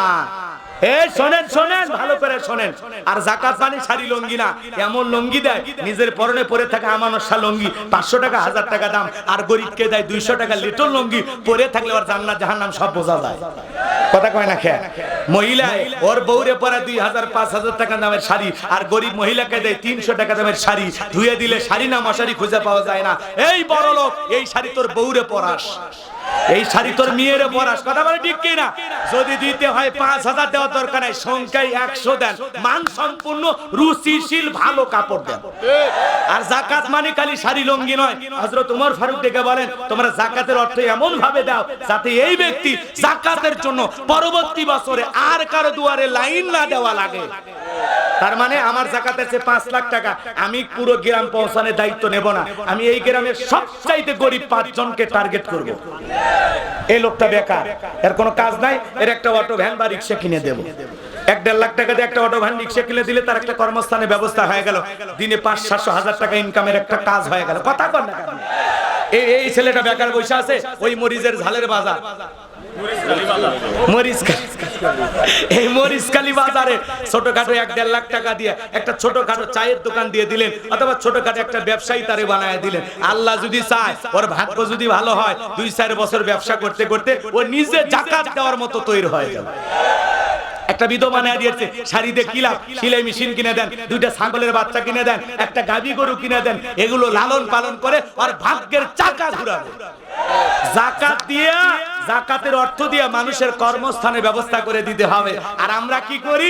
500 টাকার একটা করে নোট দিয়ে পুরো গ্রাম পৌঁছা করে যাকাত দিছি, দিয়ে গেল ফাটিয়ে ফেলে দিছি। ওই দেওয়ার কোনো দাম আছে? ওই দিয়ে মানুষের কোনো কল্যাণ হয়েছে? তাহলে যাকাত দিয়ে মানুষের কর্মস্থানের ব্যবস্থা করতে হবে। আর এই দেশের অধিকাংশ ধনীরা সঠিকভাবে যাকাত দেয় না। উনি ধনী মানুষ, ওনার যাকাতের চেয়ে 1 কোটি টাকা কোনো মতে 10 লাখ টাকা যাকাত দিয়ে নিজের 90 লাখ টাকা যাকাত নিজে মারিয়া খায়। উনি ধনী মানার যাকাত আছে 10 লাখ টাকা, 2-3 লাখ টাকা নাম মাত্র যাকাত দিয়া নিজের 6 লাখ টাকা যাকাত নিজে মারিয়া খায়। তার মানে ধনীরা সঠিকভাবে যাকাত দেয় না। এজন্য যাকাত ভিত্তিক অর্থনীতি চালু করতে হবে। আর এদেশের অনেক মন্ত্রণালয় আছে, একটা যাকাত মন্ত্রণালয় চালু করতে হবে। এদেশের বিজ্ঞ ইসলামিক স্কলার, দ্বীনের দায়ী আলেম ওলামা যারা আছে তাদেরকে দায়িত্ব দিতে হবে। তারা ধনীদের তালিকা করে তাদের কাছ থেকে বছরে একবার যাকাত ধনীর কাছ থেকে আদায় করা লাগবে। ধনী দিবি না, কি করা লাগে? ধনীর যাকাত দেওয়া ফরজ, গরিবের যাকাত খাওয়া ফরজ নয়। ধনী যে গরিবের হাতে যাকাতের টাকা দিয়ে কি দয়া করছে? দয়া করে নাই। আমার দেওয়া ফরজ, গরিব আমার যাকাতের টাকা গ্রহণ করে আমাকে ফরজ ইবাদত পালনের সুযোগ করে দিয়ে গরিব বড় লোক দয়া করছে। কথা বোঝে না? কথা বোঝে না? রাগ করতেছেন মনে হয়? এদিক খেয়াল করেন বাজান গো আমার, যাকাত ধনী দিতে চায় না, যাকাত কি করা লাগে? কথা কয় না?